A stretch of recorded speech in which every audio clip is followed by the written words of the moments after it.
Bueno, buenas tardes a todos. Yo voy a hablar lo más rápido que pueda, básicamente del tema del financiamiento del transporte automotor de pasajeros en el área urbana, en particular en el área del AMBA, y bueno, haciendo un poco de hincapié en el sistema SUBE y las ventajas que ha traído el sistema SUBE en diversos aspectos de la administración del sistema de transporte. Ahí, ¿no? Sí. En el AMBA tenemos los parámetros, digamos, con los cuales trabajamos o que constituyen las características del transporte en la Ciudad de Buenos Aires, son los que ahí se ven reflejados. Básicamente lo interesante de ver acá es la cantidad de pasajeros que lleva el transporte urbano. Son 3.252 millones más que de pasajeros de viajes anuales, involucra 56.000 trabajadores y 18.000 micros constituyen el parque móvil que se moviliza en la Ciudad de Buenos Aires y en el AMBA, entendiendo el AMBA hasta los municipios de La Plata, Mercedes, Pilar, Escobar, digamos. El costo actual del sistema, a valores del mes de mayo, o sea, el costo de prestar el servicio en el área metropolitana de la Ciudad de Buenos Aires, está calculado a valor de mayo, sin el último incremento salarial, que por otra parte estamos discutiendo aún, en unos 33.000 millones de pesos. De esos 33.000 millones de pesos, el 30% aproximadamente hoy se financia con tarifa, con la recaudación propia del sistema, con lo que pagan los usuarios, y el resto es lo que compensa el Estado Nacional a través de dos mecanismos. Por un lado, la compensación tarifaria, que es lo que se conoce habitualmente como el subsidio, y por otro lado, la provisión de gasoil a precio diferencial, que las empresas pagan a un precio menor que el de mercado. Hoy está en 4,50 pesos, y la diferencia a las proveedoras petroleras las transfiere el Gobierno Nacional directamente por una facturación mensual. De esta manera es que se determina cómo se compensa mensualmente el costo de prestar el servicio. Esta determinación global del sistema luego se abre por los distintos tipos de empresas o agrupamientos que existen en el AMBA. Las empresas en realidad se agrupan por algunas características comunes que tienen y de acuerdo a eso se determina una estructura de costo para cada una de ellas, para cada una de estas empresas modelos que son representativas de cada una de las áreas en las que uno divide el AMBA. Así tenemos un agrupamiento que incluye únicamente las empresas que se movilizan en el área de la Ciudad de Buenos Aires,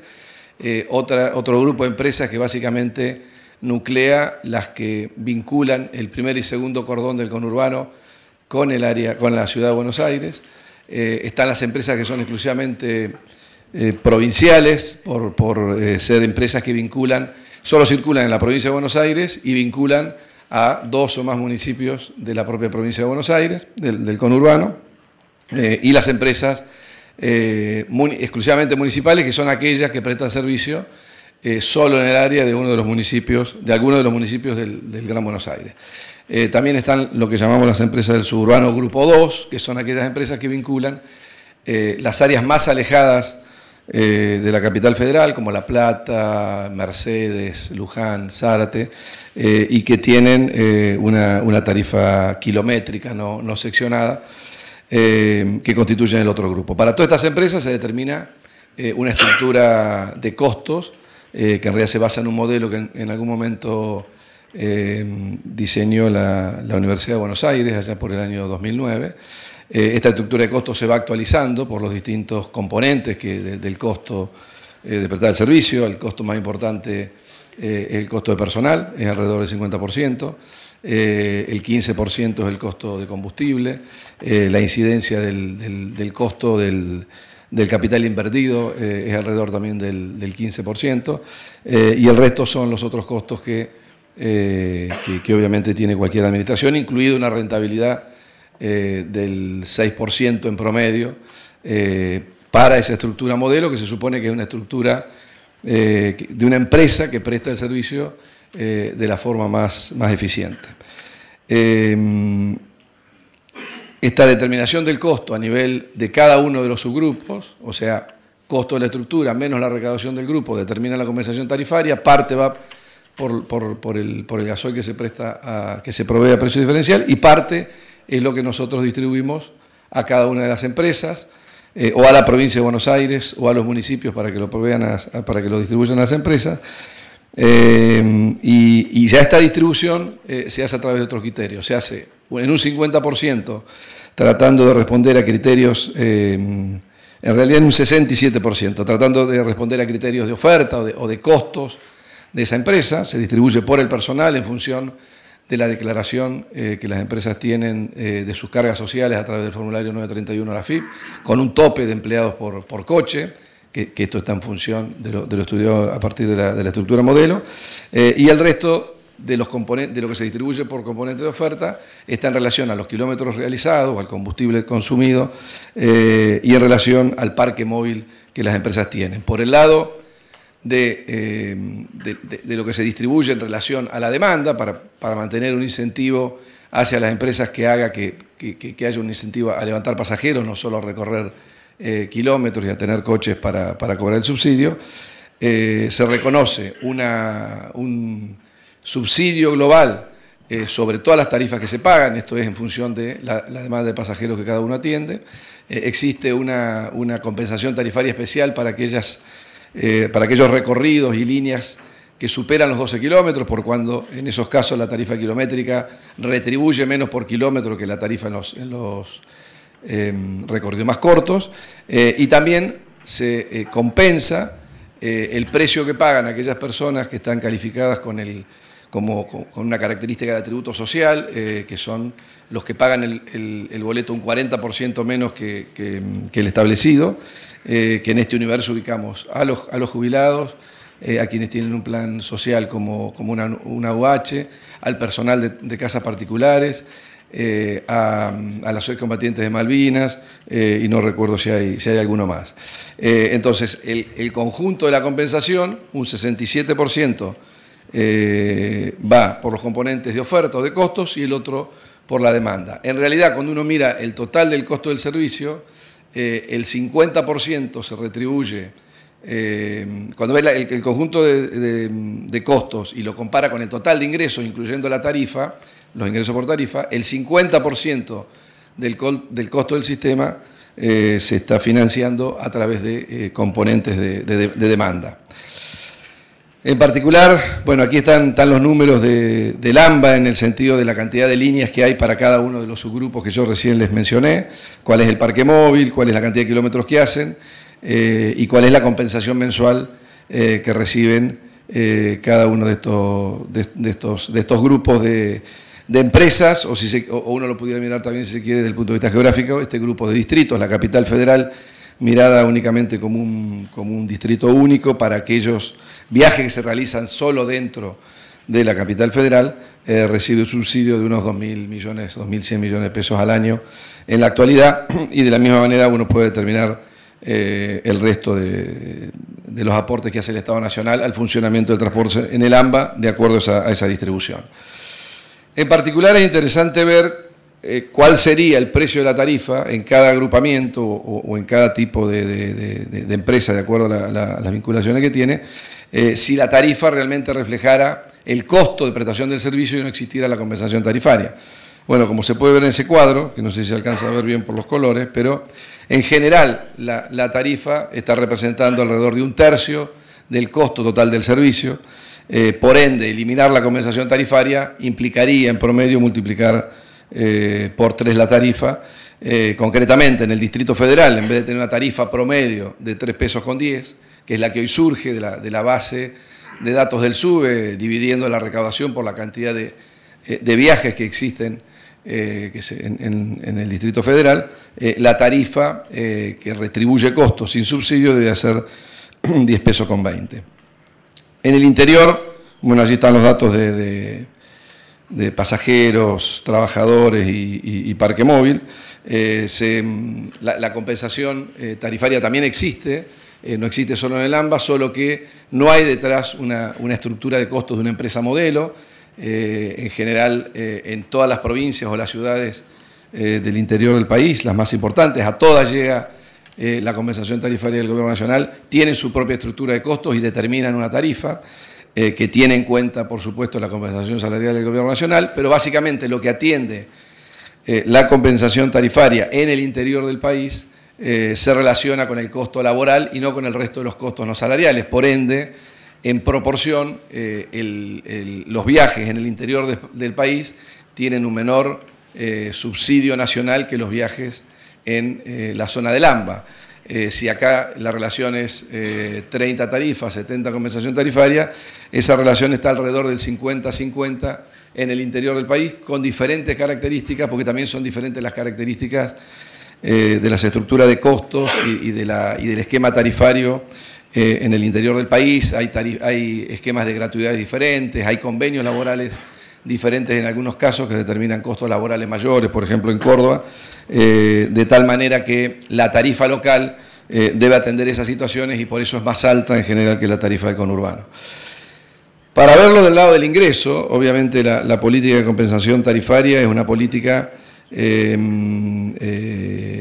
forma parte de la política de ingreso del Gobierno Nacional desde el 2003 en adelante, y entendemos que es una política que tiene justificación en la medida que la mayor parte de los viajes, cerca del 80-85% de los viajes que las personas realizan para trasladarse de un lugar a otro en un área urbana tienen que ver con motivos de trabajo, de salud, de estudio, etc. Entonces nos parece que desde el punto de vista de la existencia de una política de subsidio en este sentido es de las más defendibles. Por otra parte es algo que uno puede comprobar que existe en otras áreas urbanas densamente pobladas de gran parte del mundo, como Madrid, Barcelona, Milán, y en general el subsidio en estos lugares se sitúa alrededor del 50%. Pero mirado desde el punto de vista del ingreso de las personas y tomando como base el ingreso promedio de una persona para alguien, por ejemplo, que vive en la capital federal, o el segundo ejemplo, para hablar de uno solo, es de alguien que vive en el conurbano y tiene que viajar a capital diariamente para ir a trabajar. Bueno, el gasto en transporte hoy a esa persona le significa un 6% del ingreso disponible por mes, digamos. Esto significa que si uno, volviendo al cuadro anterior, dijera tengo que eliminar el subsidio, quiero eliminar totalmente el subsidio al transporte y por ende actualizo la tarifa a un nivel que retribuya totalmente los costos, esta relación se multiplicaría alrededor por 3, digamos, y llevaría a que cada individuo con un ingreso promedio en el Gran Buenos Aires vería afectado su ingreso disponible en alrededor del 18 o 20% por los gastos de transporte, lo cual es significativo. Para quien se mueve en la capital federal esto es menor porque el ingreso promedio es mayor. Esto está hecho con el ingreso promedio de cada una de las regiones, de acuerdo a la información de INDEC. Y para alguien que vive en La Plata, por ejemplo, y que viaja a Buenos Aires todos los días, esto es mucho mayor aún. Hoy el viaje incide alrededor del 10% de su ingreso. Si fuera la tarifa de mercado, digamos, esto significaría alrededor del 30% del ingreso. De allí, digamos, yo creo la importancia de defender una política de ingresos y de compensación tarifaria de este tipo, lo cual no significa no admitir que seguramente la relación que hoy tenemos, tarifa-subsidio, no es la mejor y que sería deseable paulatinamente en un futuro ir a una proporción más equilibrada del financiamiento entre tarifa y subsidio, lo cual me parece que también ayudaría a legitimar de mejor manera una política de este tipo. Pero lo cierto es que nos parece muy importante sostener este tipo de política.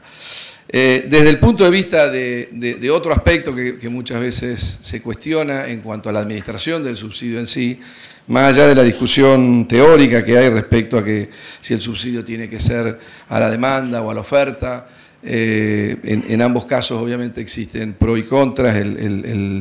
el subsidio a la demanda puro, que habitualmente se defiende sobre todo desde las visiones más liberales de la economía, en realidad tiene generalmente un defecto de exclusión, porque es bastante difícil focalizar exactamente todo el universo que uno en todo caso quiere subsidiar, y a nosotros nos parece que los errores de exclusión que llevaría un subsidio a la demanda implementado al 100% de sus características son mayores que los errores que uno pueda cometer por generar un subsidio más generalizado, con alguna focalización, como la que tenemos en los atributos sociales, y que uno puede estar subsidiando los viajes de gente que no necesariamente necesitaría el subsidio. De cualquier manera, digo, una de las ventajas que la implementación del SUBE ha traído es precisamente esto: poder focalizar mejor el subsidio y por ende la política tarifaria, hacerla diferencial respecto a determinados sectores, y esto en la medida que vayamos perfeccionando el sistema se puede ir ampliando, no solo con compensaciones o tarifas, digamos, diferenciales para determinados grupos de personas, sino también haciendo una política de tarifas integradas para viajes en determinados horarios, independientemente del modo de transporte que uno tome, etc. Esto es algo que el SUBE permite y que la idea es poder ir avanzando con ello en el tiempo. La otra cuestión en la que se ha avanzado muchísimo, y nuevamente el SUBE tiene mucho que ver, es en el mejoramiento en cuanto a la determinación, por un lado, del costo de prestación del servicio, y por el otro, respecto a la asignación de la compensación tarifaria a los distintos tipos de empresas. Realmente el SUBE hoy nos provee una información riquísima en materia de no solo los viajes que realizan las personas, sino los kilómetros realizados a través del GPS. Esto es vital para determinar la compensación que se hace vía gasoil, porque se le determina un cupo a cada una de las empresas de gasoil en función de los kilómetros que hacen, y esto es una información que es prácticamente exacta. De la misma manera, la recaudación que hoy se toma como base para determinar la compensación es la que informa el SUBE y no la que antes surgía de declaraciones juradas de las empresas. Esto ha sido un proceso que se ha ido avanzando a lo largo del tiempo durante esta última etapa de gestión del gobierno. Se ha congelado en términos físicos el parque o el universo que se compensa a partir del año 2012, porque venía una inercia de crecimiento bastante importante en el subsidio, y mucho tenía que ver con la forma y con los elementos que en ese momento se tenían para determinarlo. A partir del SUBE podemos controlar más esto. Hoy tenemos de alguna manera controlado el universo que se compensa, y estamos determinando los mecanismos para obviamente permitir descongelar esta situación, porque uno no puede, digamos, puede congelar la compensación, lo que no puede congelar es el sistema de transporte, digamos, y el servicio que debe atender distintas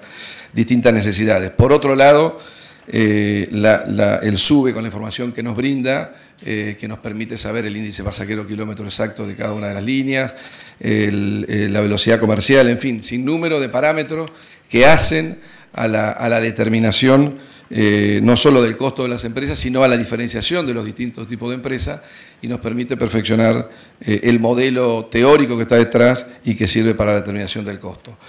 De cualquier manera, estamos trabajando en una nueva estructura de costos. Hemos hecho un convenio con la Universidad Nacional de Rosario, que tiene una vasta experiencia en esto, porque actúa como consultor para gran parte de las ciudades del interior, no solo Rosario, sino también Tucumán, Resistencia, alguna más que no recuerdo, Santa Fe creo, y es la que hace la base para que en estos lugares se determine la tarifa. Bueno, con ello estamos validando nuestra actual estructura y generando diferenciación entre agrupamientos. A partir de eso vamos a descongelar el SUBE, etcétera. Esto creo que es algo muy, muy importante para el corto plazo. Es un modelo que queda funcionando. Se ha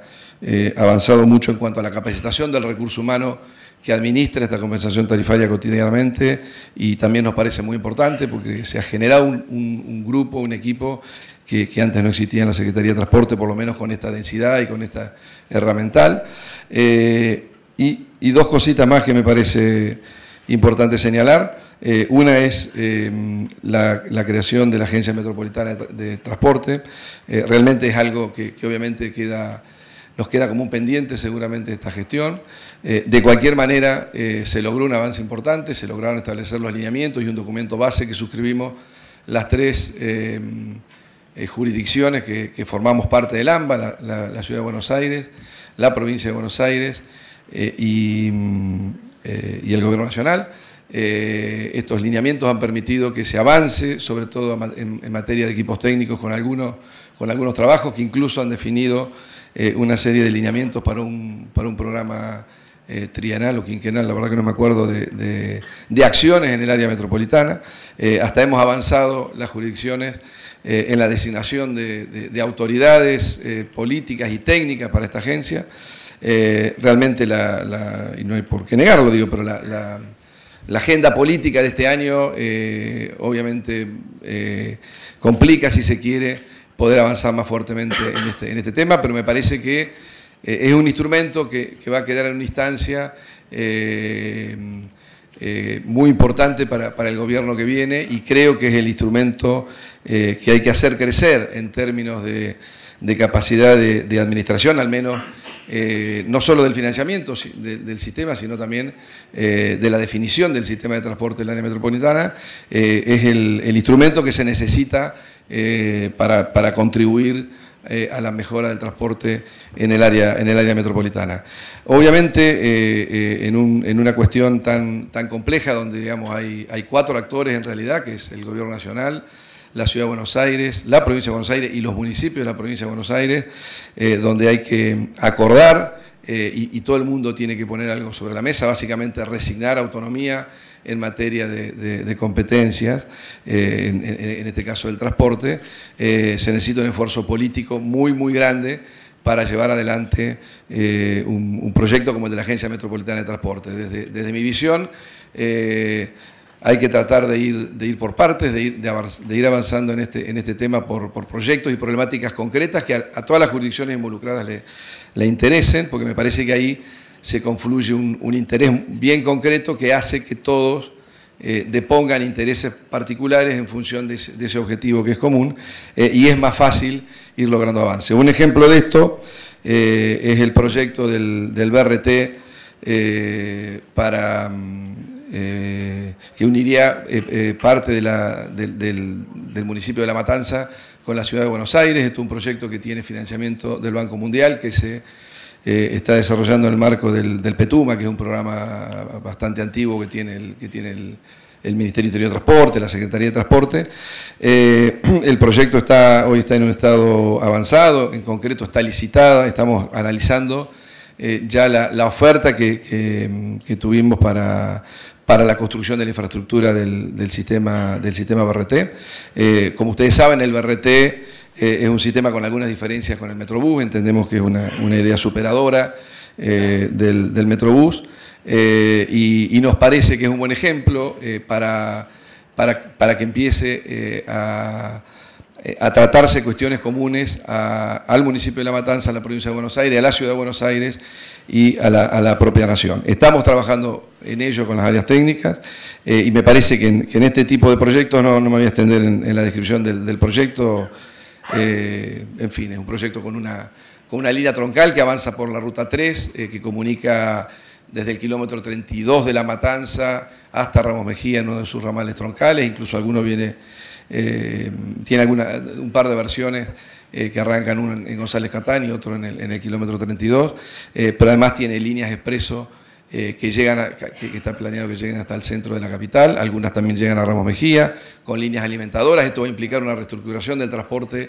en toda La Matanza, digamos, porque hay que reestructurar líneas hoy existentes para que alimenten este Metrobús, con estaciones cerradas, con micros articulados, en fin, un sistema muy moderno, y creo que va a ser un avance importante para el transporte del área metropolitana, y espero que sea un germen de funcionamiento del área metropolitana de transporte. Nada más, muchas gracias.